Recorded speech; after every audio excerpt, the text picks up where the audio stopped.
protozoaires digestifs pathogènes, nous allons voir d'autres parasites digestifs pathogènes et nous allons nous intéresser donc aux vers. Il s'agit donc d'helminthes. Alors la différence des protozoaires qui sont unicellulaires, les helminthes sont pluricellulaires. Et ils peuvent faire de quelques centimètres à plusieurs mètres. Alors là, je vous les présente sous la forme du mode de contamination que vous êtes censé connaître.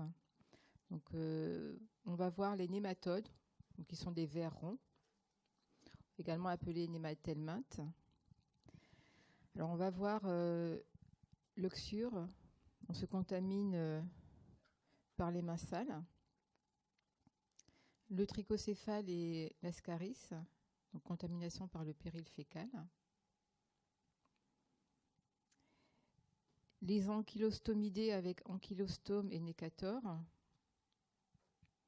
Et l'anguillule. Donc la contamination se fait par pénétration transcutanée.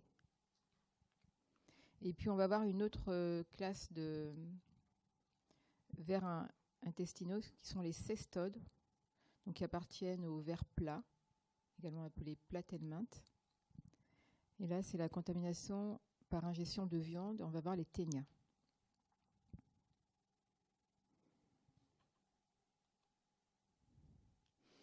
Alors, donc ce cours est relié à des items de l'ECN. Donc vous avez l'épilepsie de l'enfant et de l'adulte, les risques liés à l'eau et à l'alimentation. Donc c'est également un item complet, parasitose digestive. Pathologie infectieuse chez les migrants. Voyage en pays tropical, conseil avant le départ, pathologie du retour, les diarrhées et l'éosinophilie. Alors, je vous rappelle donc le référentiel de l'enseignement de parasitologie et mycologie, c'est le livre Anophèle, qui est donc publié par l'ensemble des enseignants de parasitologie et mycologie de France. Et il existe un CD. Et je vais vous présenter tout à l'heure une diapositive. Il existe un site internet où vous pouvez retrouver le cours. Alors la classification des helminthes, très rapidement. Donc, vous avez les nématelminthes avec les nématodes, donc qui sont des vers ronds et qui ont une cuticule chitineuse avec un tube digestif complet et des sexes séparés. Donc vous allez avoir des adultes mâles et femelles. Les platelminthes, donc on différencie les cestodes, qu'on va voir aujourd'hui, qui sont des vers plats segmentés. Ils n'ont pas de tube digestif et ils sont hermaphrodites. Donc un seul individu a à la fois des éléments mâles et femelles. Et vous avez déjà vu les trématodes avec les douves. Alors, l'oxyurose, donc, qui est due à l'oxyure. Le nom latin, c'est Enterobius vermicularis. Donc, c'est une parasitose qui est cosmopolite et qu'on va retrouver fréquemment en collectivité chez les enfants. Donc, il va y avoir des épidémies dans les crèches ou dans les écoles. Et donc, l'agent pathogène, il s'agit de la femelle qui fait à peu près 1 cm de long, qui est visible à l'œil nu. Et on parle souvent de petits bouts de fil. Il s'agit de vers blancs. Et la contamination donc, se fait par les mains sales en ingérant des œufs qui sont libérés donc, par cette femelle. Et il y a donc un risque important d'auto-infestation parce que les œufs sont, dès qu'ils sont pondus par la femelle, ils sont infectants parce qu'ils contiennent déjà la larve.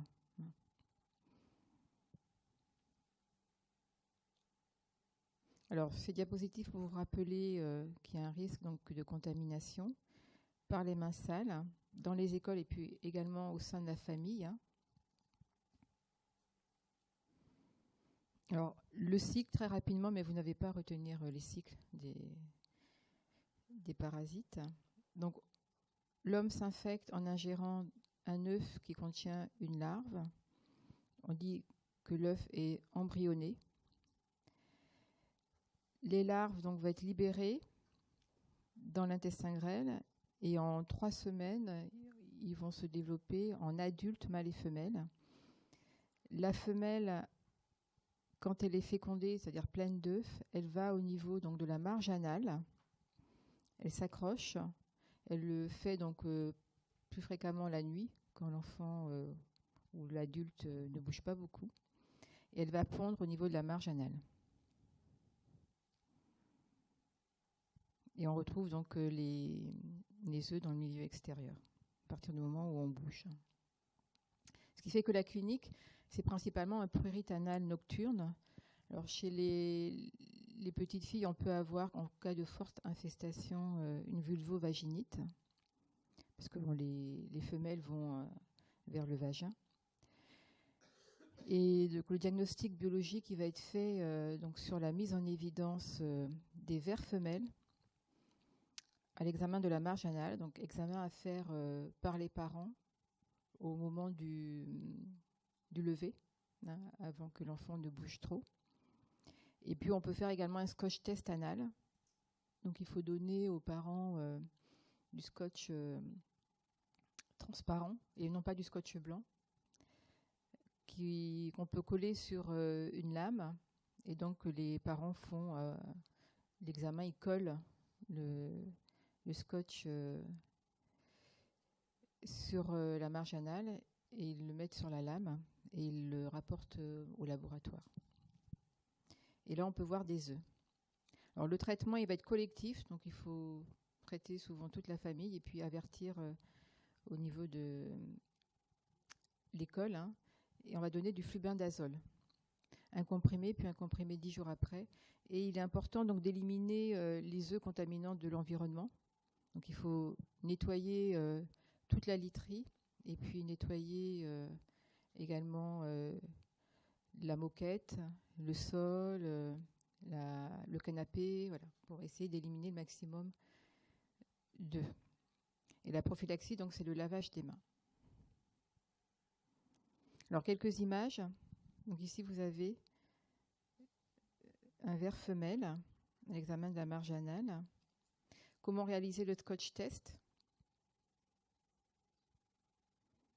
Donc, le scotch qui est collé après sur la lamelle après avoir été apposé sur la marge anale. Et voilà ce qu'on voit donc au microscope, au grossissement 40, donc on a grossi 400 fois. C'est les œufs avec la larve à l'intérieur. Donc c'est caractéristique de l'oxyure. Alors la trichocéphalose, qui est due à un ver nématode, donc trichocéphale, qui s'appelle Trichuris trichura. Donc c'est une infection qui est cosmopolite et qui est liée donc à l'utilisation d'engrais humains. Donc c'est une parasitose qu'on va retrouver surtout dans les pays tropicaux, à bas niveau de vie, hein, qui utilisent l'engrais humain. Donc l'agent pathogène, il s'agit de vers blancs qui font 3 à 5 cm et qui ont une extrémité céphalique effilée. Donc vous voyez, ils sont bien caractéristiques. Alors la femelle, qui chez les vers est souvent plus grande que le mâle, avec donc cette extrémité qui est caractéristique. Et la contamination, donc, c'est le péril fécal, donc lié à l'élimination d'œufs dans les sels qu'on va retrouver donc dans l'environnement, l'eau, les aliments, des mains sales. Alors au niveau clinique, la trichocéphalose est souvent asymptomatique. De temps en temps, on peut retrouver au niveau du rectum des vers, et souvent c'est des pièces opératoires qui nous sont ramenées au laboratoire après une intervention. Et en cas de forte infestation, on peut avoir un syndrome dysentérique, donc avec du sang dans les selles et des glaires. Et puis une anémie fériprive, parce que les vers adultes donc, vont au niveau de la muqueuse rectale, ils vont faire saigner la muqueuse rectale parce qu'ils s'y accrochent. Et on peut avoir donc un prolapsus rectal également. Donc le diagnostic, il va être biologique. À l'examen parasitologique des selles, on va voir ces œufs, donc dits en forme de citron, qui sont caractéristiques du parasite. Donc ces œufs peuvent être visibles après grossissement 400 fois. Alors l'examen parasitologique des selles, vous le savez, il est conseillé de le répéter 3 fois pour éliminer une parasitose. Et quand on dit répéter 3 fois, c'est pas forcément 3 jours de suite ou 3 selles le même jour, hein. Surtout pas 3 selles le même jour. Il faut en faire 3, ça peut être dans la semaine ou sur les 15 jours. C'est important parce que les parasites peuvent être éliminés de façon irrégulière dans les selles. Alors le traitement de la trichocéphalose, c'est également le fubindazole, un comprimé matin et soir pendant 3 jours. Et la prophylaxie, donc c'est celle pour éviter le péril fécal, hein, c'est le lavage des mains, des crudités, attention à l'eau, hein, boire de l'eau en bouteille quand vous allez en pays tropicaux, et les mouches.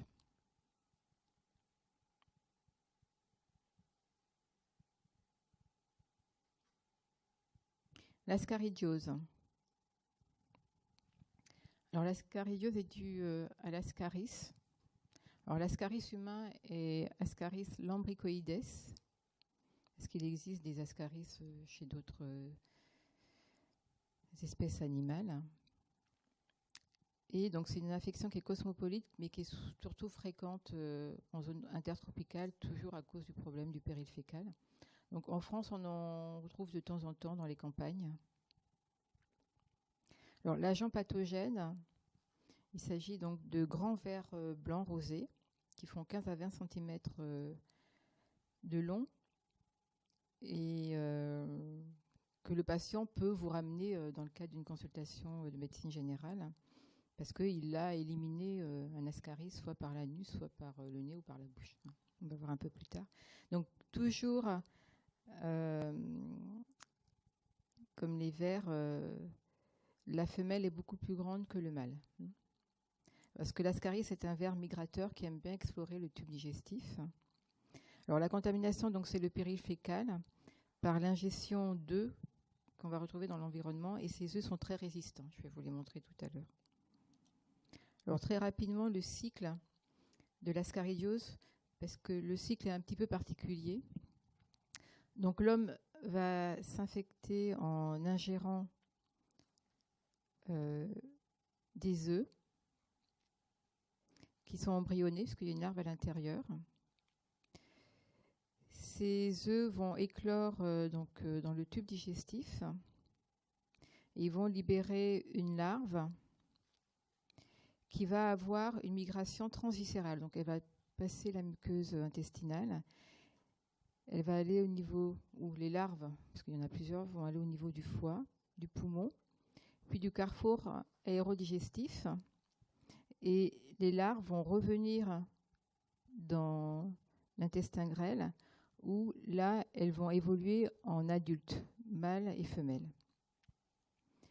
Donc les femelles, quand elles vont être fécondées, vont ensuite pondre des œufs qui vont être éliminés donc, dans les selles. Et il faut donc 2 mois après infection pour éliminer des œufs dans les selles. Ce qui fait que dans l'ascaridiose, ce qui est particulier, c'est qu'on a une phase de migration larvaire avant d'avoir l'élimination des œufs dans les selles. Donc au niveau clinique, pendant la phase de migration larvaire, on a un syndrome de Lefleur, donc le syndrome de Lefleur qui est caractérisé par la présence d'une toux, d'un infiltrat pulmonaire labile à la radio pulmonaire. Donc on voit des images diffuses qui vont bouger d'une radio à l'autre. Et une hyperéosinophilie. À la phase d'état, donc c'est-à-dire quand les adultes sont dans l'intestin grêle, on va avoir des troubles digestifs à type de diarrhée, douleur abdominale, vomissement. Et puis on peut avoir des complications chirurgicales qui sont rares, et qui sont donc mécaniques, qui sont liées donc au fait que les vers donc, vont s'engager dans des orifices au niveau du tube digestif. Donc on peut avoir des occlusions, une angiocolite, une pancréatite, une appendicite et une perforation intestinale. Alors quelques images ici. Donc en cas d'hyperinfestation, vous voyez patient qui a éliminé beaucoup de vers. Ici, une coupe anatomopathologique d'un appendice. Dans le cas d'une appendicite, vous avez donc là des vers. Et de temps en temps, comme le ver explore le tube digestif, comme je vous disais tout à l'heure, il peut être éliminé par l'anus, par le nez ou par la bouche. Alors, le diagnostic, donc, il va être fait.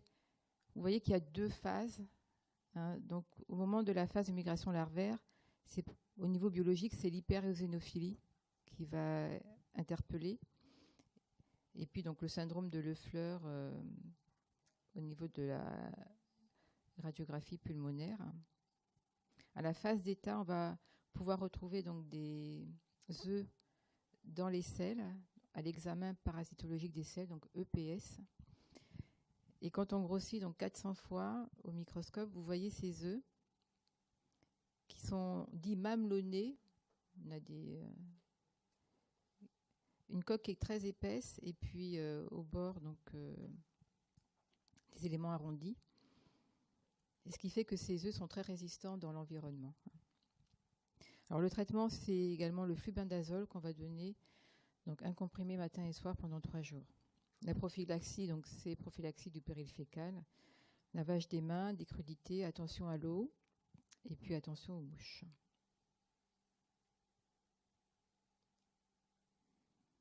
Alors on va quitter les vers ronds, on va passer aux vers plats avec les téniasis. Donc nous allons voir Ténia saginata,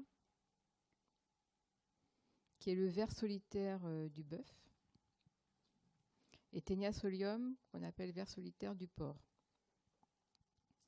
Donc là, vous voyez, c'est un ténia qui fait plusieurs mètres de long.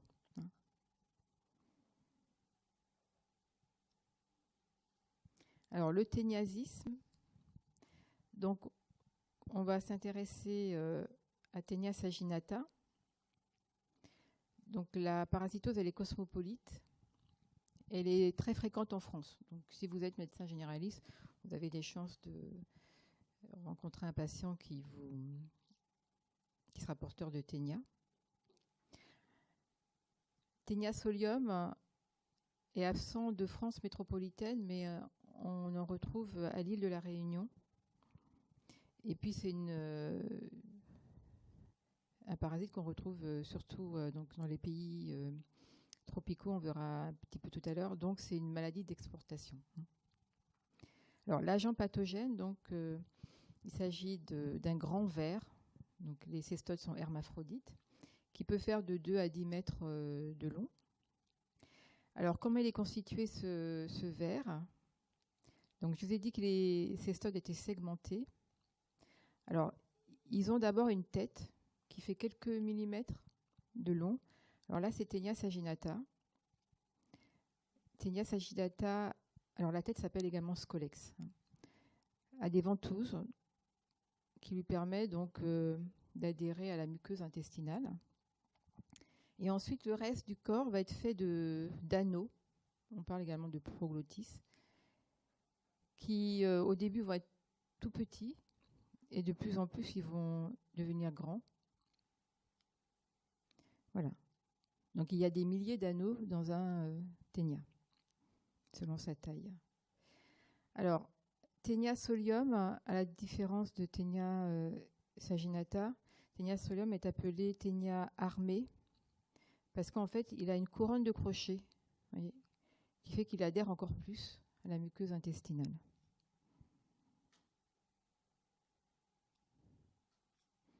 Alors, Alors, Taenia saginata, l'homme va s'infecter en ingérant des larves qui se trouvent dans les tissus mous du bœuf, de la vache.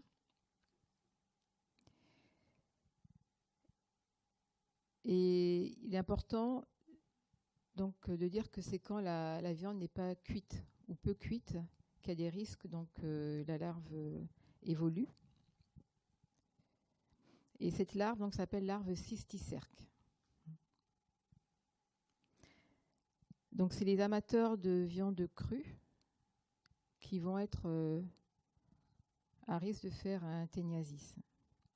Alors comment la parasitose perdure en France, hein?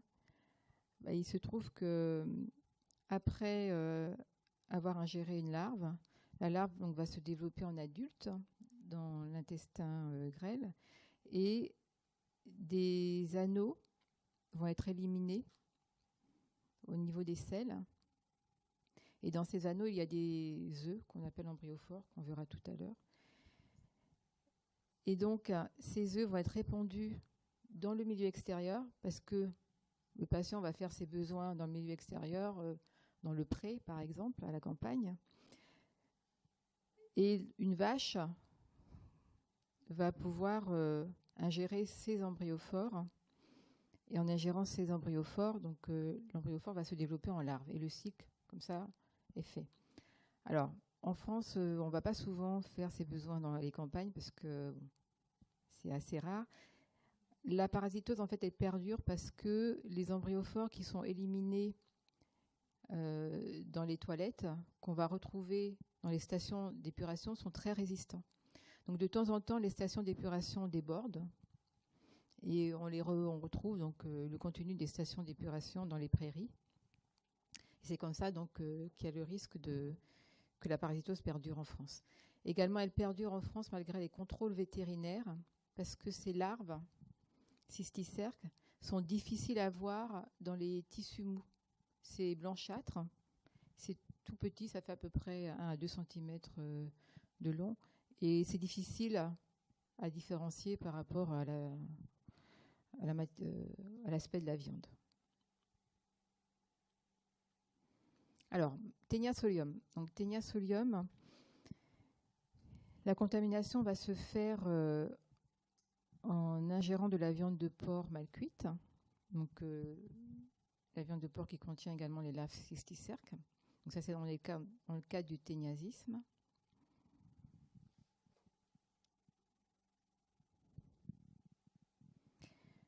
Alors, la clinique, elle va être identique pendant la période pré-patente. Elle est souvent asymptomatique. On ne se rend pas compte qu'on est infecté par un ténia. Et en fait, de temps en temps, on va avoir une asthénie, une boulimie ou anorexie, troubles du transit et des douleurs abdominales, épigastriques. Alors, de temps en temps, les ténias nous sont ramenés après des opérations. On a eu le cas, par exemple, c'était un boucher qui avait eu un coup de couteau, donc, dans le cas d'un accident du travail, dans le ventre. Et à l'opération, les chirurgiens ont trouvé un ténia, donc il faisait bien 3 mètres de long tout de même. Donc voilà, le patient ne s'était pas du tout rendu compte de sa parasitose. Alors, à la période d'état, donc quand le ver est adulte, il va y avoir, donc je vous ai dit, le ver était constitué d'anneaux. Et à la fin du ver, les anneaux sont dits mûrs. Donc les anneaux vont se détacher dans le cas de Taenia saginata. Et ces anneaux vont être émis à travers le sphincter anal de façon active. Donc, il bouge tout seul. Ce qui fait que le patient se rend compte de sa parasitose comme ça. S'il fait attention, il peut retrouver donc des anneaux mobiles. Alors, on parle de petits bouts de nouilles dans ses sous-vêtements. Ou bien, ça bouge tout seul, il s'en rend compte quand il sent... voilà. Et c'est souvent ce que le patient va vous ramener en consultation, les anneaux. Dans le cas de Taenia solium, les anneaux ne sont pas mobiles, ils sont immobiles et ils vont être émis passivement dans les selles. donc à l'intérieur des selles. Alors, ce qui est important, en fait, c'est de savoir qu'il existe une complication dans le cas d'un Taeniasis à Taenia solium, qui est la cysticercose, qu'on va voir tout de suite, alors que dans le cas d'un Taeniasis à Taenia saginata, il n'y a pas de complication. Donc c'est pour ça que quand un patient présente des anneaux de Taenia dans les selles, il est important de différencier les deux espèces, soit par le contexte épidémiologique, qu'est-ce que le patient mange habituellement, ou par le fait que les anneaux soient émis de façon active ou passive. Alors, le diagnostic biologique, donc, il consiste déjà à différencier les deux types d'anneaux, mobiles ou immobiles, selon les espèces. Et on peut faire également un Scotch test anal. Donc, vous vous rappelez, Scotch test anal dans le cas de l'oxyurose, pour le diagnostic de Taenia saginata. Sinon, pour le diagnostic des deux espèces de Taenia, on peut faire un examen parasitologique des selles. À l'examen parasitologique des selles, on va retrouver, donc, comme je vous disais, des embryophores. Donc vous voyez ces embryophores qui sont très résistants dans le milieu extérieur et ils ont une paroi très épaisse. Et si vous regardez là, vous avez des crochets. C'est la tête du futur Taenia. Donc ces embryophores sont visibles quand on grossit 400 fois la préparation de l'examen parasitologique des selles. Alors le traitement, donc pour les deux espèces, il est identique. Dans le cas du Taeniasis, on peut donner du praziquantel, donc en une prise unique, 10 mg par kilogramme, ou donner du niclosamide. Donc le niclosamide est un peu délicat à prendre parce qu'il faut le prendre bien à jeun.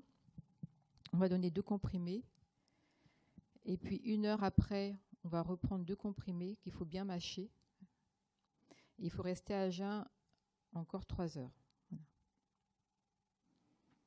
Alors la prophylaxie donc, du Taeniasis, c'est la congélation de la viande. Se congeler la viande 3 jours dans un congélateur domestique qui est souvent à moins 18, moins 20 degrés permet donc de tuer les larves cysticerques. Alors malheureusement, les personnes qui aiment la viande crue, quand il s'agit de manger de la viande congelée, pour elles, elle est déjà cuite, le fait qu'elle soit congelée. Donc les gens qui mangent en général de la viande crue ne congèlent jamais la viande. Et également, il y a la cuisson de la viande, permet donc de tuer les larves. Donc cuisson à cœur. La cysticercose, donc due à Taenia solium. Donc c'est une infection qui est cosmopolite, qu'on va surtout retrouver donc dans les pays où il y a encore l'élevage traditionnel de porcs. Donc, comme je vous disais, la parasitose elle est absente en France métropolitaine, mais présente à l'île de la Réunion. Et en France, c'est souvent une maladie d'importation, de patients qui viennent d'Amérique latine, d'Afrique noire, où on mange du porc, et puis d'Asie du Sud-Est. Donc là, l'agent pathogène, ça va être la larve cysticerque. J'ai l'habitude de dire que dans le cas de la cysticercose, l'homme se comporte comme le porc, c'est-à-dire l'homme va héberger la forme larvaire. Donc là, les larves cysticerques qui font 15 mm de long. Comment on se contamine? En ingérant des embryophores. Donc l'homme se contamine comme le porc. Et dans le cas donc d'un Taeniasis à Taenia solium, il y a donc le risque d'auto-infestation. Risque d'auto-infestation qu'on va voir avec le cycle. Donc très rapidement, sur le Taenia solium. Donc le Taeniasis, on s'infecte en ingérant de la viande qui contient donc la larve cysticerque. Et le ver adulte se développe. Il va y avoir donc une élimination des anneaux qui contiennent donc les embryophores. Et le porc donc, va ingérer les embryophores qui sont retrouvés dans le milieu extérieur, parce que éliminés donc dans les selles. La cysticercose, donc deux façons de se contaminer. L'homme ingère donc des embryophores qui sont dans le milieu extérieur, ou quand l'homme est porteur d'un ténia, il peut y avoir donc lors d'efforts de vomissement par exemple des anneaux qui vont remonter jusqu'au niveau de l'estomac. Et à partir du moment où les anneaux se retrouvent au niveau de l'estomac, c'est comme si l'homme ingérait des embryophores. Donc ces embryophores, quand ils sont au niveau de l'intestin grêle, ils vont se développer en une larve qui va avoir un passage tissulaire. Donc traverser la muqueuse intestinale et aller dans les tissus mous. Ce qui fait que cliniquement, on va retrouver donc des larves au niveau cérébral, au niveau musculaire, au niveau sous-cutané. Donc on va avoir une cysticercose cérébrale quand les larves sont dans le parenchyme cérébral ou bien dans les méninges. Et selon la localisation des larves ou de la larve, on peut avoir qu'une seule larve ou plusieurs larves selon la charge embryonnaire d'embryophore qui aura été ingérée. Donc selon la localisation des larves, on va avoir des épilepsies, on peut avoir des troubles psychiatriques, un type de démence, une hypertension intracrânienne et une hydrocéphalie. Alors il faut savoir que dans le monde, la première cause d'épilepsie, c'est la cysticercose. Alors de temps en temps, on peut avoir une larve qui va se localiser au niveau de l'œil. Et quand les larves sont dans les tissus musculaires et sous-cutanés, c'est pas très grave, parce qu'il n'y a pas de conséquences particulières cliniques. Alors le diagnostic qui va être radiologique, on va pouvoir voir les larves dans les différents tissus. Et le diagnostic biologique, il va être fait sur le sang et le liquide céphalorachidien. On va pouvoir mettre en évidence une hyperéosinophilie qui n'est pas systématique, mais qui est présente dans, je dirais, 30% des cas. Une sérologie cysticercose qui va être positive dans le LCR et dans le sang. Et puis on peut faire depuis peu de temps une PCR dans le LCR qui peut revenir positive, montrant donc la présence de l'ADN du parasite. Alors le traitement de la cysticercose, il est assez discuté parce que le traitement parasiticide qui va donc tuer le parasite peut entraîner donc une lyse du parasite avec libération des antigènes. Et au niveau cérébral, ça peut aggraver la symptomatologie. Donc il va être d'abord symptomatique. S'il y a des crises d'épilepsie, on va donner des antiépileptiques. Et on va associer souvent des corticoïdes parce qu'il y a une inflammation dans les tissus au niveau des larves, avec ou sans un antiparasitaire donc, qui est l'albendazole. Et puis vraiment, en extrême traitement, on va pouvoir faire de la chirurgie, mais c'est à éviter. Alors quelques images donc, de cysticercose cérébrale au scanner et à l'IRM. Donc ici, vous avez un patient qui a dans le parenchyme une larve qui est unique, mais c'est une larve qui est typique parce qu'on voit à l'intérieur la tête, donc le protoscolex, la tête du futur ténia. Donc quand on a cette image-là à la radio, on a le diagnostic. Pas besoin de faire la sérologie ou la PCR, mais c'est assez rare d'avoir ces images-là. Ici, vous avez donc beaucoup de larves dans le parenchyme également. Vous avez des larves qui sont typiques et d'autres qui le sont moins, ici par exemple. Alors au niveau musculaire, donc, on a les larves qui suivent donc les fibres musculaires striées, ce qui fait qu'elles sont allongées. Donc là également c'est pareil, on a le diagnostic quand on a cet aspect-là à la radio. Et au niveau sous-cutané, donc la cystosarcose va donner donc des nodules.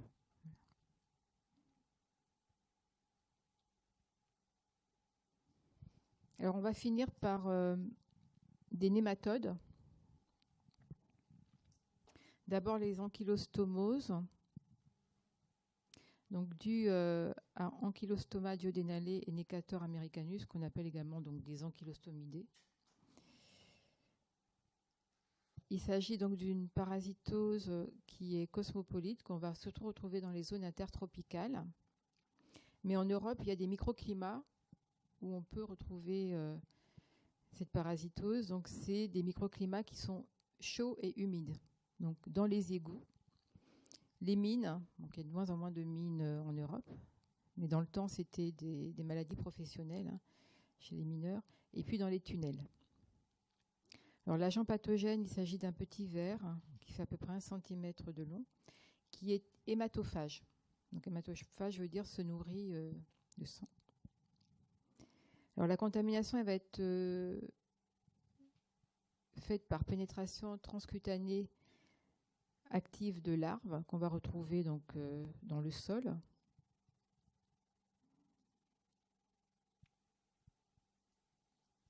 Alors au niveau clinique, lors de la phase de pénétration des larves, au niveau cutané, on va avoir une dermatite, donc un érythème maculo-prurigineux. Ces larves vont avoir une phase de migration dans les tissus. Donc elles vont aller dans le poumon, le cœur, après elles vont revenir au niveau du tube digestif. Donc au moment de la phase de migration larvaire, on va avoir une toux. Quand les larves reviennent dans l'intestin grêle, elles vont évoluer en adultes, mâles et femelles. Et à cette étape-là, donc on parle de phase d'état, on peut avoir une duodénite, des troubles du transit et une anémie ferriprive. Donc anémie ferriprive, c'est une anémie par carence en fer, du fait que ces vers, je vous ai dit, sont hématophages, donc ils vont se fixer au niveau de la muqueuse intestinale et ils vont se nourrir du sang, ce qui va entraîner donc cette carence en fer. Alors le diagnostic biologique, au cours de la phase de migration larvaire, ça va être l'hyperéosinophilie. À la phase d'état, on peut avoir donc une anémie. Donc une anémie par carence en fer, elle se manifeste au niveau de la numération de formule sanguine par une microcytose, une hypochromie et une hyposidérémie.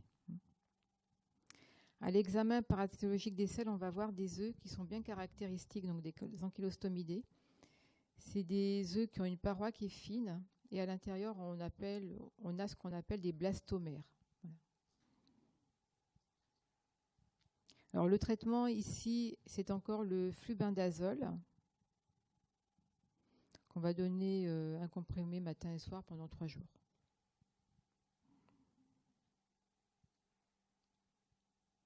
Alors on va finir sur l'anguillulose, donc qui est également un nématode. Donc l'anguillulose est due à l'anguillule qui s'appelle Strongyloides stercoralis. Donc c'est une parasitose qui est cosmopolite, qu'on retrouve également dans les zones tropicales et subtropicales. Donc il faut penser aux Antilles. Et en Europe, on a donc également ces microclimats où la parasitose peut être présente. Donc microclimat chaud et humide. Alors l'agent pathogène, il s'agit donc du ver femelle anguillule qui est dit parthénogénétique. Ça veut dire que la femelle seule, sans être fécondée par le mâle, peut redonner donc des œufs et des larves. Alors la contamination, elle se fait donc par pénétration transcutanée active de larves qu'on va retrouver dans cet environnement chaud et humide, donc sur le sol. Et ce qui est caractéristique donc de l'anguillulose, c'est qu'il y a une auto-infestation chronique. Donc c'est une parasitose qu'on peut garder pendant plusieurs années, 10-20 ans.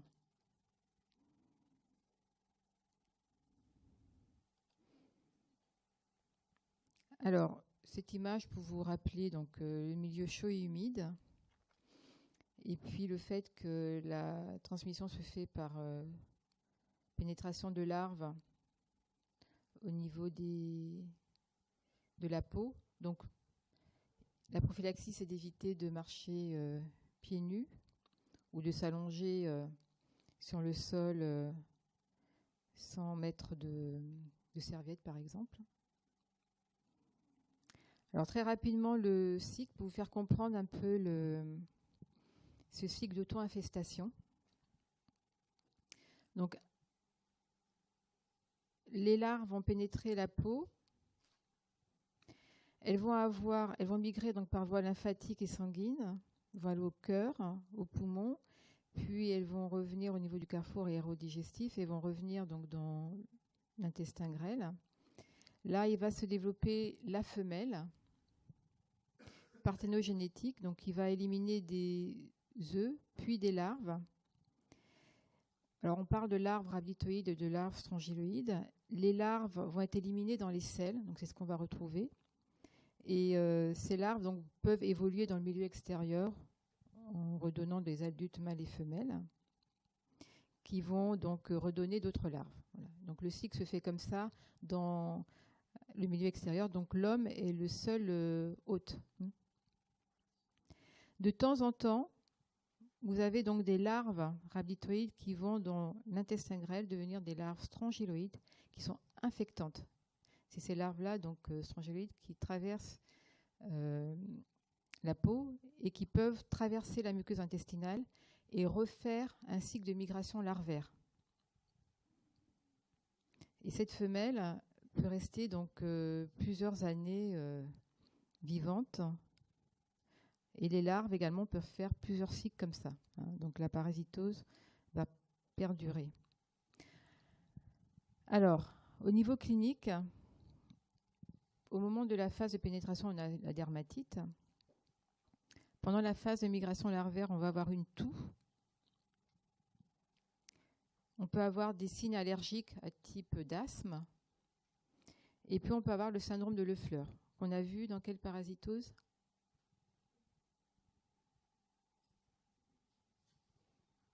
Syndrome de Leffler, l'ascaridiose. À la phase digestive, donc à la phase d'état, on va avoir donc des troubles du transit, on peut avoir une duodénite et on peut avoir une dermatite linéaire rampante ou larvacurrence qui correspond donc au passage des larves strongyloïdes qui vont de la muqueuse intestinale et qui repartent au niveau donc du système lymphatique, au niveau sanguin. Donc sous la peau, on peut revoir ces larves-là. Je vais vous montrer les images tout à l'heure. Donc l'anguillulose, pourquoi on vous en parle ? C'est important de le retenir, surtout si vous travaillez en milieu hospitalier. C'est qu'il y a une complication qui est majeure, mortelle, c'est l'anguillulose maligne. Et c'est des patients qui vont avoir séjourné donc, en pays tropicaux, qui vont être infectés. Et puis plusieurs années après, ils vont avoir une polyarthrite rhumatoïde où ils vont développer une infection à virus HTLV1. On va leur donner donc des corticoïdes pour ceux qui ont la polyarthrite rhumatoïde ou ils auront des corticoïdes à forte dose pour une autre maladie. Et là, ce qui va se passer, c'est que les larves vont se multiplier dans tous les tissus. On va en trouver au niveau cérébral, dans les poumons. Et le fait de cette multiplication larvaire, donc il va y avoir une forte réaction anaphylactique Et le patient va décider de toute façon déjà de la présence des larves dans tous les tissus et puis de cette réaction anaphylactique très importante. Donc ici, c'est la larve accurrente. Donc vous voyez le trajet des larves au niveau sous-cutané. Alors c'est souvent au niveau de l'abdomen qu'on voit le phénomène de larva occurrence, de temps en temps au niveau des cuisses et des fesses. Le diagnostic donc, biologique, il va être fait lors de la phase de migration larvaire par la présence d'une hyperéosinophilie élevée et oscillante, parce qu'à chaque phase de migration larvaire, vous aurez une hyperéosinophilie qui va disparaître pendant plusieurs mois quand il n'y aura plus de migration larvaire et qui va revenir à une nouvelle migration larvaire. À la phase d'état, donc à l'examen parasitologique des selles, ou mieux, si vous voulez faire une recherche d'angululose, il faut demander une recherche spécifique. Donc vous notez recherche d'angulule ou d'angululose. Et on va faire dans ce cas-là un enrichissement des selles par la méthode d'extraction de Baermann. Donc on va mettre des selles dans un petit papier toilette ou dans une compresse, dans l'eau chaude, dans un entonnoir. Et comme les larves sont attirées par la chaleur et par l'humidité, elles vont aller donc dans cette eau. On récupère l'eau, on centrifuge pour avoir le culot. Et dans le culot, quand on regarde au microscope, on va voir donc les larves, parfois qui sont vivantes. Donc le traitement d'une angululose simple ou le traitement préventif de l'angululose maligne, quand on doit donner à un patient qui a séjourné en zone d'endémie, même il y a plusieurs années, des fortes doses de corticoïdes, on va donner de l'ivermectine. Donc en une prise orale, c'est 200 microgrammes par kilogramme. Alors, la prophylaxie, donc, c'est d'éviter le contact direct avec le sol. Donc ces diapositives pour rappeler tout ce que vous venez de voir comme parasites digestifs et vers intestinaux. Alors il en existe deux qu'on n'a pas abordés, mais il s'agit de l'anisakis. Donc c'est un hématode qu'on va retrouver dans le poisson. Et on peut avoir une anisakidose en ingérant les larves, donc en mangeant du poisson cru. Et puis le dibotriocéphale qui est en fait le ténia du poisson. Voilà. Donc c'est un ténia qu'on développe en ingérant du poisson cru, contaminé. Alors là, c'est un petit rappel, donc syndrome intestinaux et syndrome digestif, avec les parasites et puis les diagnostics, donc ce qu'on vient de voir. Et donc oui, ce que je voulais vous montrer également, c'est que vous avez sur le site de la faculté de médecine d'Angers, donc qui s'appelle Campus de parasitologie mycologie, vous avez donc les cours qui sont dans le livre Anophel. Donc là, c'est en accès libre. Hein, voilà. Donc normalement, on a dû mettre le lien de ce site sur Moodle l'année dernière. Je ne sais pas s'il y a encore. Voilà. Donc vous voyez, c'est sous l'égide de l'Association française des enseignants de parasitologie et mycologie. Voilà.